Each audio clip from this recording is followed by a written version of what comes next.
La arqueología es la ciencia que estudia los cambios que se producen desde las sociedades antiguas hasta las actuales, a través de restos materiales dispersos en la geografía y conservados a través del tiempo. En el caso de la arqueología peruana, corresponde a la historia prehistórica, que se remonta desde hace unos 14.000 años con la llegada de los primeros humanos a estas tierras, quienes crearon una singular civilización, y la primera conocida de esta es Caral.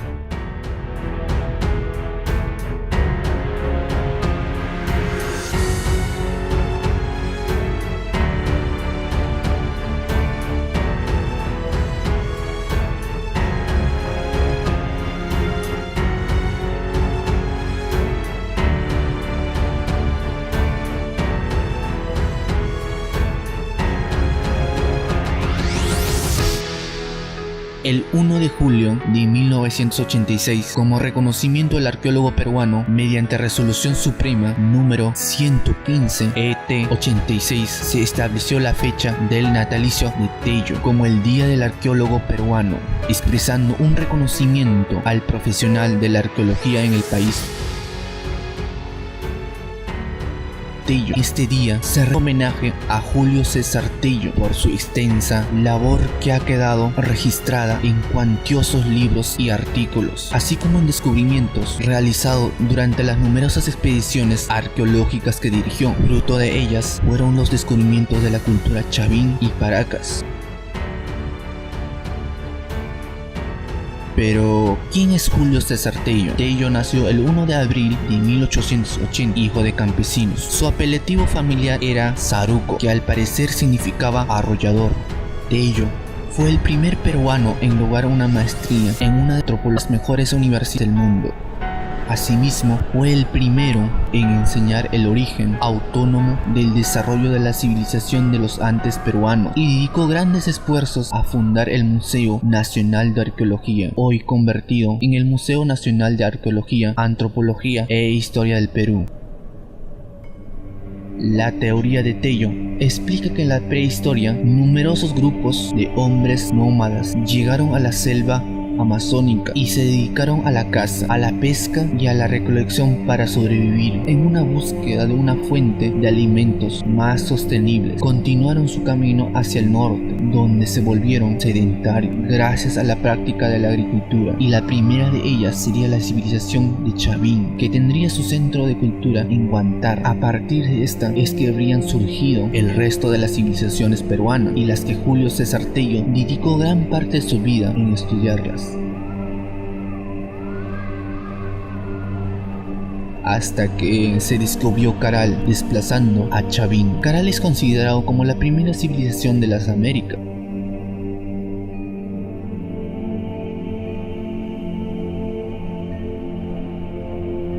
Además, Tello fue uno de los más fervientes contribuyentes a la revaloración e integración de los indígenas durante el siglo XX, y definió su carácter de parte fundamental de la nación, al igual que hizo Alfonso Caso en México.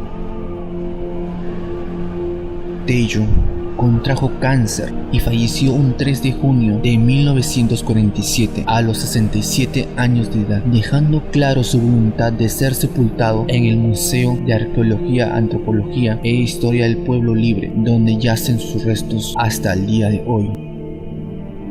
El mejor homenaje que podemos hacer en este momento es recordar la figura y la obra de Julio César Tello, en la medida en que es el fundador, el creador de una alternativa nuestra, nativa, nacional, de recuperar nuestra historia antigua, nuestra historia preescritura, digamos, como parte de nosotros mismos. La postura, la posición que introdujo Tello en el Perú fue en la manera de mirarnos a nosotros, de entendernos y de comprender las relaciones íntimas que tiene nuestro pueblo con su territorio, y a partir de eso el tratar de construir una historia, tratar de construir un país.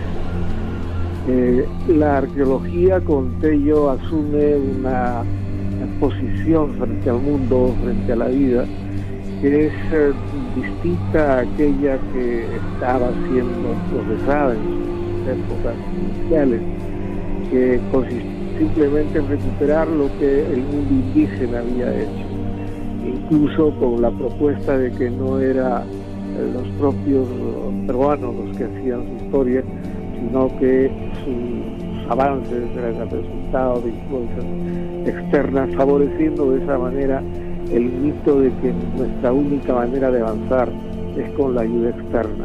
La posición de Pello fue una posición que rescató la historia para nosotros y en ese sentido le dio a la arqueología un sentido vital de comprensión de nuestra existencia, de nuestra capacidad social. El nombre de Tello está asociado con la historia de la arqueología peruana. Por encima de ello, debe asociarse a la polémica aún vigente de las condiciones dentro de las que nos toca vivir a los peruanos, los originarios, los nativos. El problema del nativo era un tema de gran beligerancia, debido a la estrecha semi-feudal del que el país tenía sus más agudas contradicciones, donde la población era mayoritariamente indígena.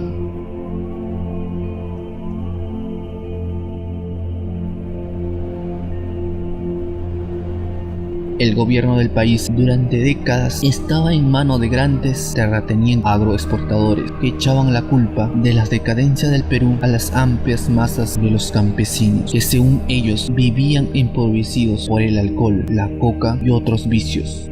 Eso explicaría por qué en 1931, durante el debate del Congreso Constituyente, había la propuesta de que los indios deberían ser eliminados para ser reemplazados con inmigrantes blancos, pues estos últimos harían la grandeza de Perú mientras que los primeros representaban su retraso.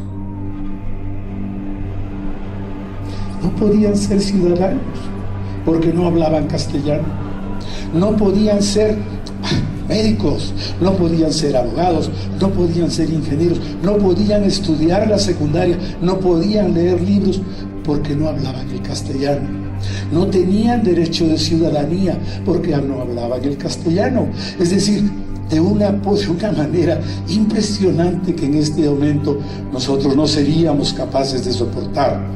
Se eliminó del Perú al 90% de los habitantes de este país que no hablaban castellano. No sentimos orgullo de ser peruanos, sentíamos como vergüenza, y eso es lo que me pasó a mí, y por eso les cuento esta historia, porque lo que me pasó a mí es que con aquello Lucho Serrucho de Ayacucho, yo comencé a sentir vergüenza de ser ayacuchano, de hablar con esa tonadita ayacuchana tan hermosa que tenemos los ayacuchanos, que me la fui olvidando, que la fui dejando, para poder hablar como limeño, pues. No era limeño, pero era la manera de sobrevivir en medio de ese espacio social dentro del cual me estaba moviendo. Los obreros y los intelectuales que surgían en la vida del país se pudieron dar cuenta rápidamente de esta situación. Libros como Todas las sangres de José María de Arguedas o Doble por Rancas de Manuel Escorza son extraordinarios testimonios de la imagen de Perú en ese tiempo que duró hasta los 50. La arqueología, en medio de todo eso, no jugaba aparentemente ningún rol. Este estaba a manos de los extranjeros y de algunos curiosos peruanos. La preocupación por los objetos, los huesos u otras rarezas no tenían lugar en esta coyuntura. Era una ciencia o un entretenimiento que tenía como único alternativo el comercio de antigüedades. Como Luis Guillermo Lumbreras, no había arqueólogos peruanos. Max Uhle, un alemán, fue nombrado director del Museo Nacional, pero sus interpretaciones eran sustanciales para afianzar el agresivo aparato ideológico. De ello propuso exponer los conocimientos adquiridos en torno a la era arcaica, con énfasis de la defensa de lo que más adelante se identificaría como teoría autoctonista, apuesta a la que había sustentado Uhle y que defendían casi en la totalidad de investigadores que conocían sobre los trabajos en el Perú, que eran básicamente norteamericanos o europeos, acompañado por unos pocos peruanos que se dedicaban a estos estudios y que eran fieles seguidores de los anuncios autoctonistas o difusionistas de ULA. De ello estaba solo nuestro. Por la misma época que Julio César Tello vivió Alfonso Caso, considerado como padre de la arqueología mexicana.